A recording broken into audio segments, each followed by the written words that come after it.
Hello, everyone, and welcome to our listeners, and thank you for listening. We're on another episode of The Edge today. I've got Lisa Ventura with me today. I'm very excited about this conversation we're going to have. Unfortunately, my wingman, Mr. John Spiegel, couldn't make it. But anyway, we're going to talk to Lisa. And as always, Lisa, I think the first question I'm going to ask you is kind of give us a little bit of background. Like I said, I'm really excited about Sure. talking to you today, and you can probably tell, but give us a little bit of background to our listeners, like how you got to where you are today and what kind of journey you've taken. Absolutely. And it's an absolute pleasure to be here today. So I got started in cybersecurity I made the transition into the industry back in 2009. Before that, I'd spent many years working in the entertainment industry and working with Chris Tarrant of Who Wants to Be a Millionaire fame. And my ex at the time was very high up as a ethical hacker penetration tester, and so there was a lot that he did that really fascinated me about the world of hacking and what drives them to do what they do and so on. There was a lot he also couldn't tell me because of the Official Secrets Act that he was bound by with a lot of the work that he was doing, particularly with government and the MOD. But then he invented a software tool in his spare time that scans routers, networks, and firewalls, looks at the configuration files within, and produces a detailed report of any vulnerabilities that it finds. So I made that transition back then to help him develop the business and grow the business. And then after a few years, when we subsequently separated and divorced after 16 years of marriage, I was more upset about coming away from the company than I was about the end of the marriage. That's a whole other story. And I knew that I wanted to stay within the cybersecurity industry. And I did exactly that. And I then transitioned into doing a lot of cybersecurity awareness training and awareness raising work with different organizations. So I worked with Proficio, I worked with Cyborn, I've worked with Christian Toon over at Pinsent Masons, doing some work on a contract over there back in 2019, and I've worked with a lot of other organisations. And I then also founded the UK Cybersecurity Association, which is now called Cybersecurity Unity. And the rebrand of that was very much around. I see a lot of great work being done in the industry by a lot of great organizations, but it's very siloed, and a lot of people don't know where to go or who to access in the event of a cyber attack or information they need. So for example, we've got the UK Cybersecurity Council doing great work around standards and ethics and career pathways. We've got NCSC that do the technical side. We've got the cyber resilience centres that are geared up towards supporting small businesses and SMEs. We've got the cybersecurity clusters. We've got all the different certification bodies like ISACA, IC Squared, CompTIA. We've got CSEC, so I could go on and on. So what Cybersecurity Unity aims to do is to unite the industry and create that sort of overarching, I suppose, directory, but I don't like the word directory, but that sort of one place where if you need technical assistance, go to the NCSC. If you're a small business and you need support, find your local resilience centre. If you need help with career pathways, get in touch with the council. So it's that kind of thing that Cybersecurity Unity is aiming to do, to unite the industry, as the name suggests, to help combat in some small way the growing cyber threat. Now, we're never, ever going to get on top of it, ever. But if as an industry we can collaborate more and get together and just go, look, what are the key threats? What's going on? What are the new things that are coming up? What are the challenges? And how can we as an industry, be better at trying to combat some of those key things? So that's my journey to date. And I've also done a lot of work around bullying and abuse in our industry, around mental health and stress and burnout, something that is really prevalent within cybersecurity and InfoSec, supporting women into careers in cyber and supporting those that are neurodiverse into careers in cyber. I myself am neurodivergent, diagnosed with autism a few years ago and ADHD this year. So again, that's something else that's really close to my heart. Yeah, I don't even know where to start. I mean, I was introduced you to by a friend of mine, David Cowper, and I've done some research, and I tend to do research before we do a podcast, and I've done some research into you. Sorry, a bit of stalking online, but just kind of background investigation to know what to ask you. And there was so much. I mean, you've got a website, you post a lot on LinkedIn. I love the work you're doing. I very much like to talk about diversity as well, and mental health and burnout. So there's a whole element and loads of things I could talk to you about. But I think let's start with Cyber Geek Girl. Right? Where did that come from? I mean, I saw it on your website. Give our listeners a little bit of background on where that kind of came from. Absolutely. So it was actually something that Mike used to call me, and it kind of stuck even back then. So even after we separated and subsequently divorced, it was just something that I sort of started to become known for. So I was able to sort of hinge, I guess, almost a whole sort of persona or brand around it, because as you rightly said, it's also the name of my blog, and it's also the handle of a lot of my social media accounts as well.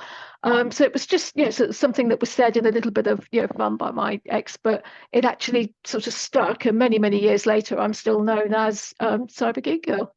I think it's brilliant. I mean, it kind of leads on to, I guess, the women in tech, and so obviously me and John talk a lot about diversity, and really we're two 50-odd-year-old white men. So it's a little bit ironic, and I get the irony in talking about it.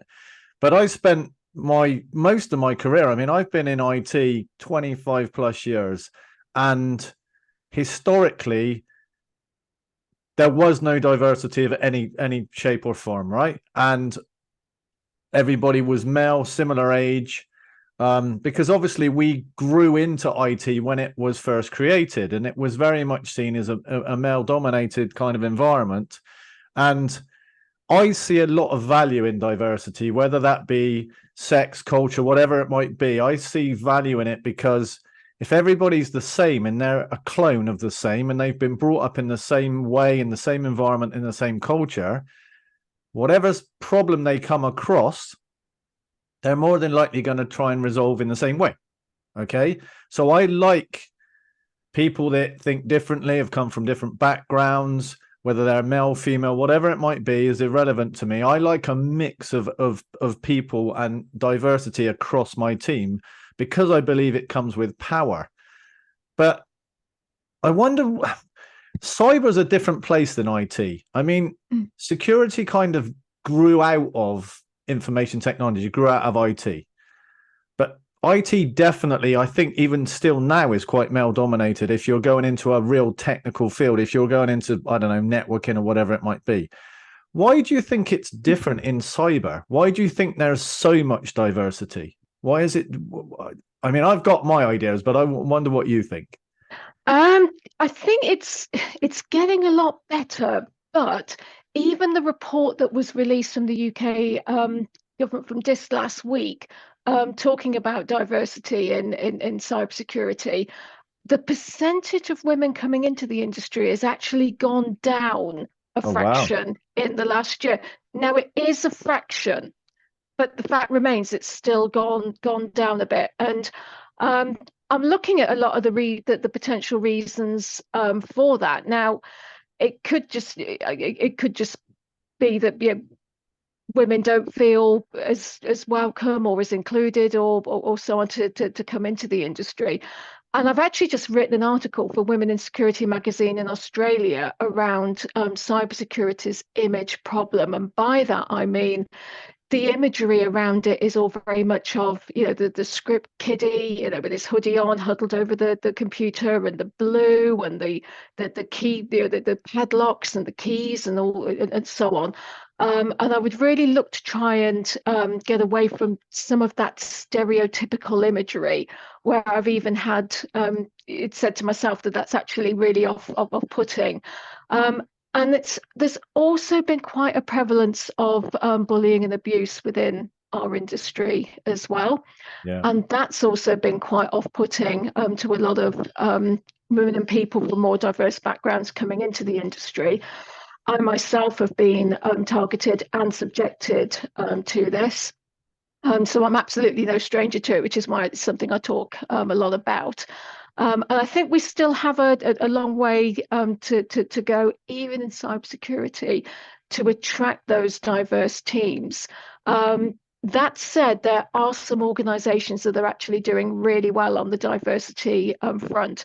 And I'd like to just point out that Asda, believe it, Asda, the supermarket chain, I know Leanne Potter that's working within their security team, and they've got a very strong, and diverse team, and they actively recruit around those diverse characteristics. So it can be done, and it's so, like you say, it's so important that all the voices are at the table and represented. Yeah, I mean, I think it's critical because, like I said, you want people, and we'll get onto the mental health and burnout element in a minute, but working in IT and working in cyber is hard. Now, don't get me wrong. I'm not saying it's necessarily any harder than other areas out there. I've never worked really outside of IT and security, so I don't want to belittle any other kind of role or job. But it is particularly hard in cyber. You are in a position where you're under attack all the time, and you're defending, or you're proactively attacking back in a way, defending. And therefore you hear a lot about burnout and stress and all of those kind of things. So for me, this is very much a team game. If we don't work together, we're never going to win against the bad guys and girls, the attackers, because they are organized. They are very organized. They've gone from really being the person hidden away in the kind of bedroom attacking to being organized. It's nation states, it's companies, it's ran like a business. And if we, on the good side, I would say, don't get organized and don't work together, then we're going to have problems. And you can't just think in one way. You have to bring all elements of thinking to the table. You have to think outside of the norm. And if you have everybody of the same kind of the same background and the same kind of mold, then you're always going to come up with the same solution. And sometimes you have to be, it's almost like, I don't know if you remember, but we used to have a Quality Street advert on the TV when we were kids, and they would throw the Quality Street up and they would go everywhere. And I did that this weekend because it happened to be, I was at a family thing and we did it. For me, Quality Street is one of those things where everybody likes a different Quality Street, which is great, because my mum has a preference, I have a preference, other people in the family have a preference. Nobody questions that it's not all the same. No one questions that they're all different, but they're still as nice to people. And it's important to have that. And I definitely struggled in my early career to hire anyone that wasn't really a mirror of me. But as time has progressed, it's definitely got easier. I'm still not saying it's where it should be, but it's got easier. But let's pivot a little bit onto kind of mental health and burnout and those kind of things. So I'm going to ask you like a twofold question. Why do you think that exists in cyber and IT? And do you think that is a barrier for people entering? I think it's certainly in terms of it existing in cyber and IT, and particularly in cyber, you're kind of on call in your role, 24/7. Hackers don't sleep, attacks don't sleep. They are coming at you left, right, and center 24 hours a day. And I think that is what brings a lot of tremendous stress to many within different security teams. And I've actually got some stats that actually highlight this. So a recent report that came out from Teens, which was entitled "The State of Mental Health in Cybersecurity, Stress and Burnout," stated that it's reaching epidemic levels, and it's increased exponentially during and since the global pandemic, and that nearly 1 in 3 security team members experienced tremendous stress, which got markedly worse during and since the pandemic, and 27% say that their mental health has declined significantly over the last year. But 51% have been prescribed medication for their mental health. And in addition, 58% are currently taking medication for it. And on top of that, 49% are also currently seeing a counsellor or therapist. So it really is a huge problem within cybersecurity. And I think a lot of people in security teams think they almost have to be on all the time as well, and be at the top of their game to stop and thwart a lot of these attacks that are coming in. And I've seen and heard of a lot of people that are leaving the industry as a result of significant stress and burnout. There's a lot of things that organisations could be looking to do to support their staff, create sort of wellbeing programs and so on. But I absolutely agree, it is at epidemic levels.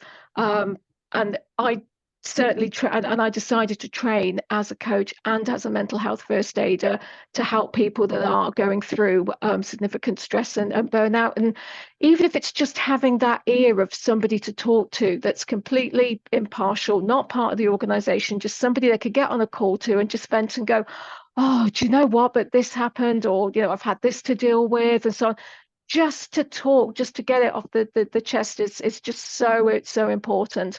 And that's a big part of why I did my mental health first aid training, and also to be able to help to signpost people as well to more appropriate organizations or bodies or entities that could provide further help and support for those going through it is so important as well. I think one of the things that I've learned throughout my career, or I'm learning, I mean, I don't think I'm perfect at it, is to kind of see the signs within myself and also maybe within others of getting to the point where I need to take a break. I mean, it's not easy. I mean, many of us work in a role that we really enjoy. I mean, I work in IT and security because I like it, which means it's difficult to switch off because sometimes it's not really, it doesn't feel like a job necessarily because you like doing it. So quite often I'll kind of finish what I would class as my day job, and then I'll go off and I'll read IT or security articles. I might do some kind of study and I might pick up a book. So am I really ever switching off? Because it might not be kind of the 9 to 5, but it's still the same. It's still, when I go on holiday, I take books with me about IT and security. So it's hard, but I think over time I've began to kind of know the signs within myself and within others. But I think also as I've got older, it's harder to run at the pace I did when I was younger. So maybe that's a twofold thing. Maybe it's easier to see things because they're more prevalent. I get more tired than I would if I was 20. My body aches more than if I was when I was 20. I need to take a step back more. But I know that we have a lot of young people entering cyber. And when I entered my kind of IT field, came out of university, played games for a little bit, went into a first line support role where there's no real pressure. I mean, I don't mean it to be any disrespect, but I was in a first line support role. I didn't really, like, people would phone up and they had a problem with their mouse, or can you put paper in the printer? And it was quite relaxed. Then I got a second line support role and then a third line support role. So I slowly kind of grew into IT. And as I grew into it, it did get more and more difficult. I would be dealing with more difficult problems, or I would be dealing with the board and real kind of stuff that was more risky towards the business and more important. However, what I feel that's happening today is people can come straight out of university or even straight out of school and go straight into a penetration testing role or a red teaming role or a blue teaming role or something that companies are getting compromised and they're having to deal with. I mean, I was speaking to somebody the other day who was only 19 years old, and they were in a role and they loved the role, but they were in a role helping people that had been attacked by ransomware. And they'd had a call the week before where this person on the end of the phone that had been compromised was in tears, very stressful, very worried about where the company was going to be and how the company was going to deal with it and all of that. So you've got a 19-year-old person dealing with that situation, whereas I never really dealt with anything that kind of intense until I grew and had a background and had the fundamentals. And I just wonder if there needs to be more support around entry. I mean, I don't even want to get into the fact that entry level jobs aren't really entry level. They're kind of, they don't work like that. But I just wonder what you think. How can, I guess the first question is there a way that people can learn when they need to kind of take a break or back off, or things are getting too much? Because to me, that's like critical step number one. You need to know that there's something going on before you can even seek or talk or get help.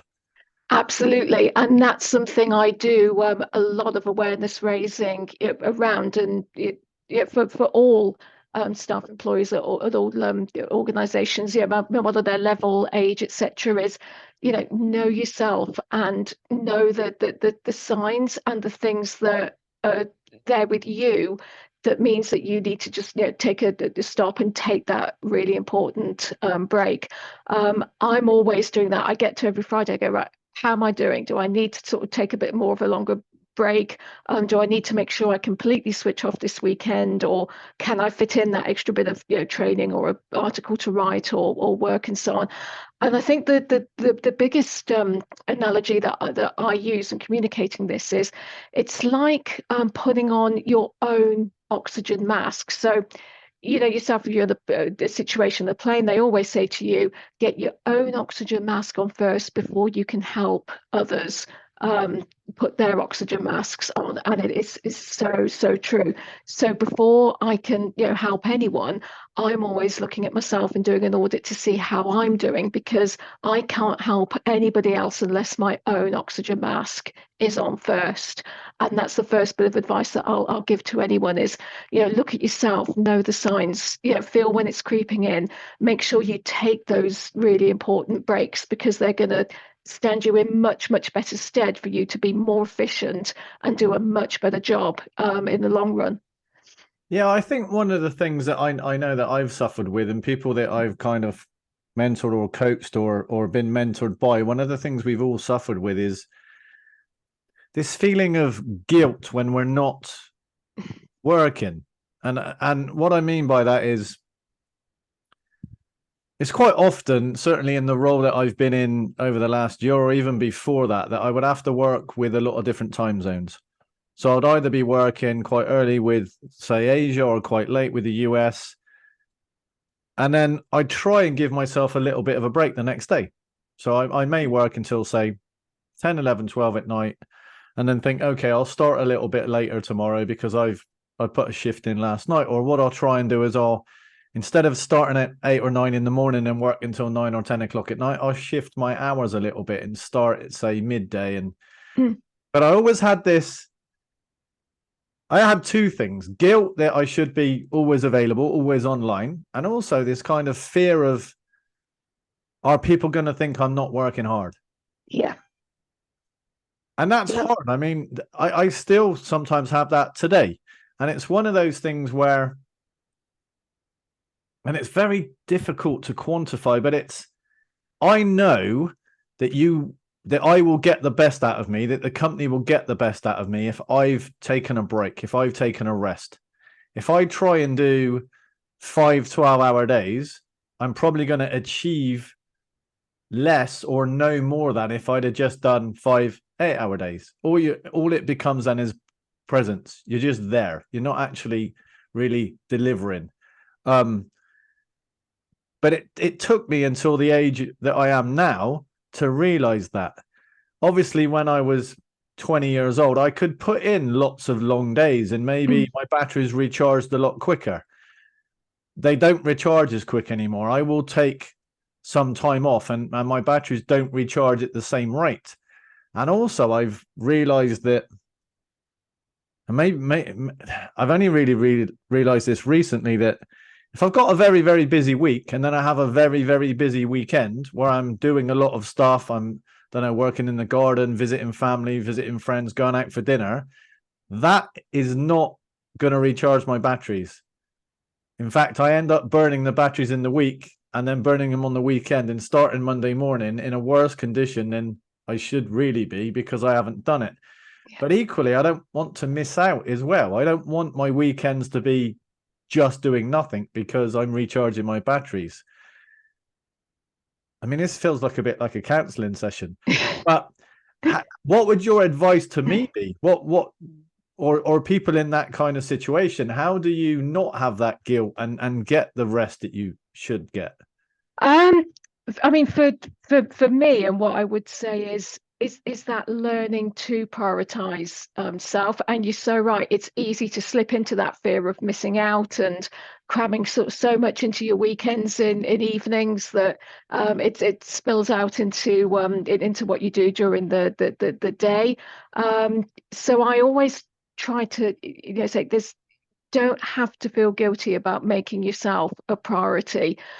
You are the priority, and there's only one of you. And if you're not firing on all cylinders, or you're not working at full capacity because you are starting to creep into that bit of a sort of burnt out situation, it's really important that you look at addressing that.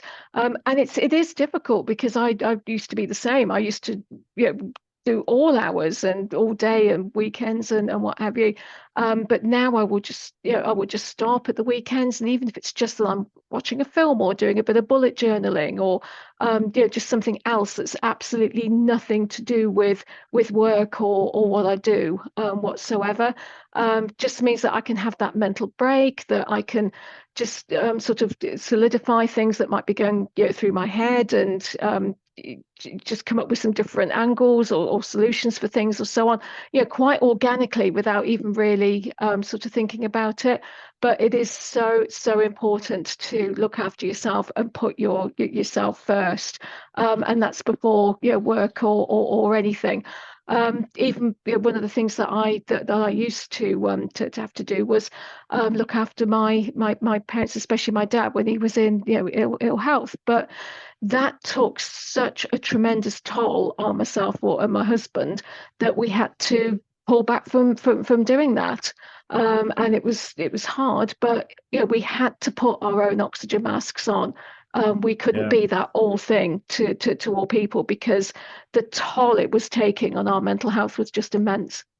It's really difficult because I mean, certainly one of the things I found helps me is exercise. So I try and go out for a walk every day. I mean, it's not so great living in England. The weather's not always like on the right side of things.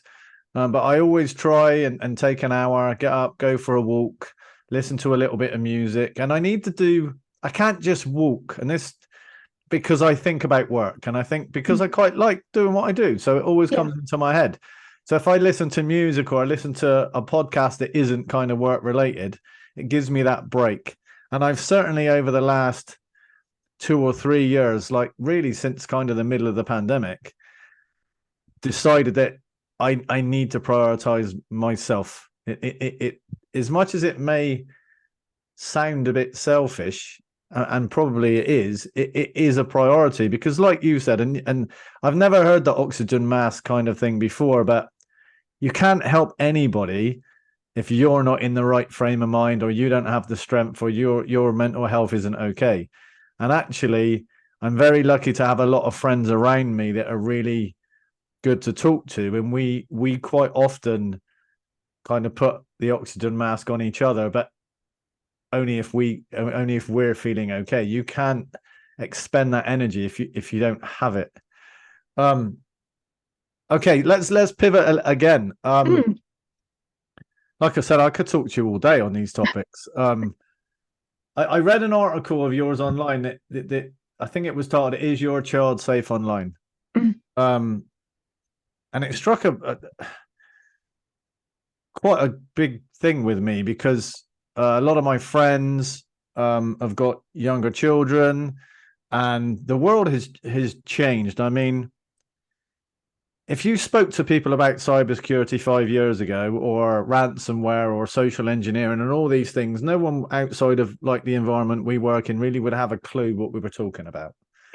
But now it's everywhere. I mean, my mum got all kinds of like ransomware emails and malware, and children are getting it, and you get children being bullied online, and I've come from an era where mobile phones didn't exist, the internet didn't exist. If I did dumb stuff on a night out, or I was at school, I could escape bullying. I was bullied at school. It wasn't fun. I'm not saying it was fun, but when I got home, I was safe.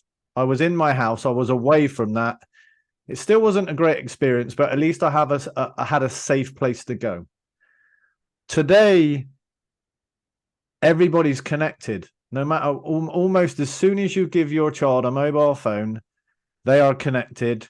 If they don't interact and be present on whatever social media apps the children are using nowadays, that's almost a reason for them to be bullied if they're not available. And then if they are, they can't escape that. So I know friends whose children have gone through it, and it's really quite frightening for me, because one of my friends similar age to me had his identity stolen a few years ago, to the point where he couldn't fly because his passport basically had been kind of copied, and he couldn't get into his office that he was working at, and all kinds of stuff. I'm really concerned that that's either already happening with young children, or it's gonna start happening. But I guess I always try and look on the positive side of things, that these children, or children today, are gonna be the people fighting the attackers in 10, 15 years. So maybe the only positive I can take from it is at least they'll be prepared better. Yeah. And I'm trying to take a positive out of what I feel is quite a negative. But what are you seeing? Are you seeing a lot of children getting kind of bullied and social engineered and all of this stuff? And what would your advice be to them and their parents, really, as well?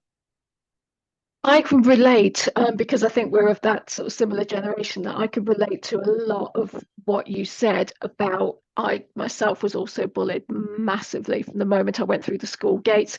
But you're so right. We had that haven that once we were home, we could close the door and that was it. And I dread to think, today how they must be feeling with all these different, channels and social media platforms and tools, and there's WhatsApp and goodness knows what that this could all be happening on, and I think and it's a real problem, because again, you're so right. They need to be on these platforms, and if they're not, that could be potentially be a form of sort of bullying in itself. So the peer pressure that they must go through is absolutely immense. And of course, as well, everything is changing. The way the world is changing.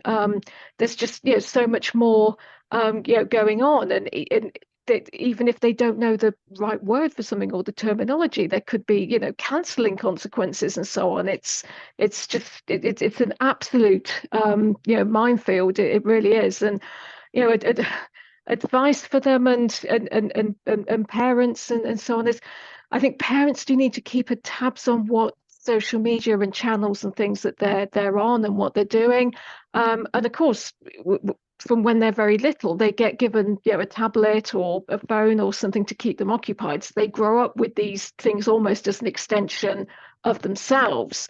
I can put my phone to one side for a few hours and it doesn't bother me in the least.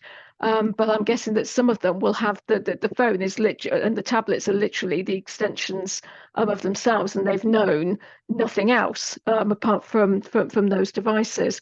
So it's really difficult to police, for want of a word, and make sure that they're not coming across anything that they shouldn't, and so on. And I think that a lot more work and awareness raising needs to be done around this critical area, and that's where the article came from that I had published in Global Europa, around ensuring that you're monitoring what your child's doing and that they're as safe as they can be. Yeah, I think one of the things that I try to remind anyone that's got children is, like I said, we could go on a night out, we could do stuff. we weren't monitored all the time. Nobody was taking photos and putting them on social media. Children nowadays, if they take photos of each other, they use Snapchat, whatever it is, all these other social media things, and that you can never get that back. So that's one area that whatever you do as a young person today will be seen by potential employees in the future. Yeah. It will never go away. People can kind of coerce you into being able to get pictures of you that maybe aren't pictures you want to go online, and it's all this kind of stuff. And then you've got the ability of children being able to go and see and look at and view loads of stuff that were hidden from us as children. I mean, it's a really difficult one. And yes, there's parental guides and all that kind of stuff, and you can block certain things, but I can see people walking past my house every morning on the way from school, on the way back from school, and you see children of the age of like 9, 10, 11 with phones. Now, like you've said yourself, a lot of these children, even younger than that, are given tablets to kind of keep them entertained. But I certainly know, and I've seen children ended up on YouTube watching stuff that you don't really want a child to watch. And that's not any blame against YouTube. I want to make that clear. But it's really difficult. It's IT and security has moved so fast. I mean, our environments always move so fast that quite often, the same with everything in kind of humanity, things come out and we use them for the positive. Technology is used for positive, and then someone comes up with a clever way of doing something maybe negative, or using that technology to do something not for good. And we don't always think of that. And I'm not to say we shouldn't kind of continue down that development and come up with new technologies, but it just frightens me. I'm hoping that they teach children more in schools. I'm hoping they start quite young and they start to educate children about the threats. And it's very hard because technology can be used for very, very powerful good, but you also need to be careful. So you don't want to frighten people about it, but you certainly, I mean, I had a computer when I was young, but not until I was like 18, 19 when I went to university. And before that, my friends had a ZX Spectrum and we played games on it on tapes. There was no internet. We couldn't just go and do whatever. Now, if you're a child and you're in your bedroom, you've got a tablet or a phone, the stuff you can look up or get shared or get given on social media is frightening. Okay, one more question before we kind of pivot to the fun stuff. I know you're doing some kind of in-person events coming up soon. Do you like doing in-person events? How do you feel that those have kind of... The pandemic came along and we did a lot of this. We did a lot of talking online. We did a lot of Zoom and Teams and all of that stuff. Do you see power in in-person events?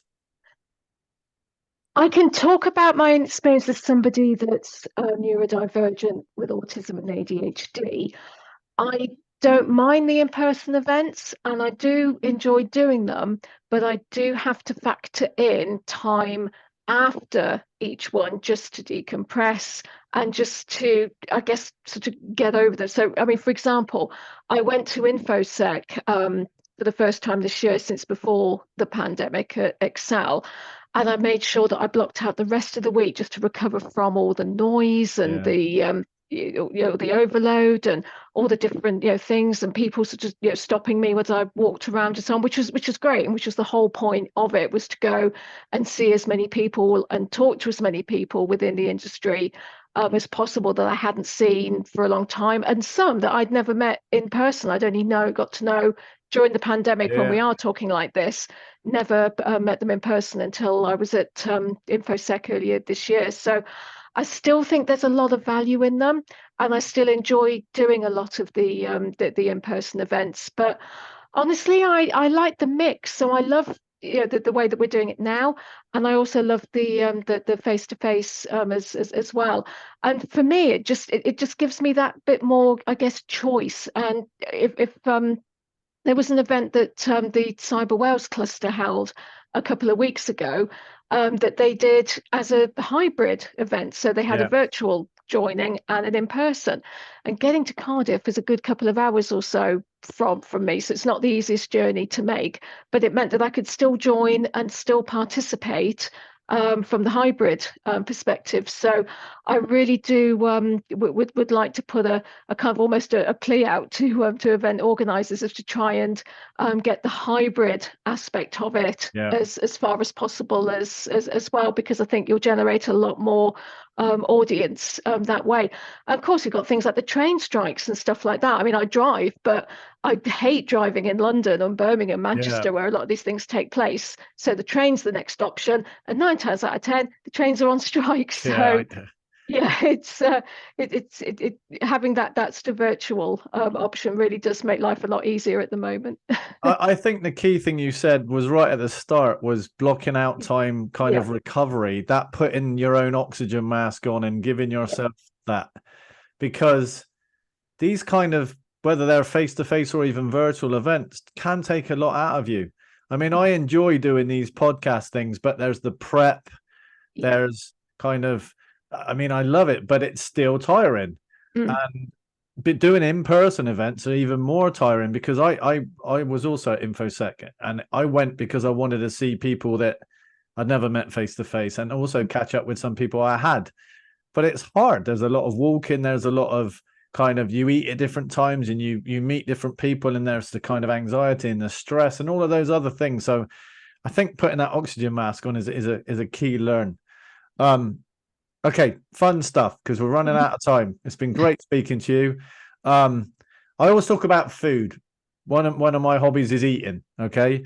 So what has been your best ever food experience? And it doesn't necessarily have to mean the food was brilliant, but it could be you were with people that you love being with, or an environment, or whatever. What was your best food experience?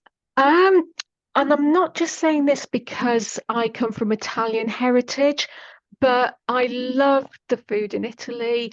I could eat pasta and pizza and gelato and things like that. And Prosecco, I'll have a weekly glass of Prosecco. I just love it.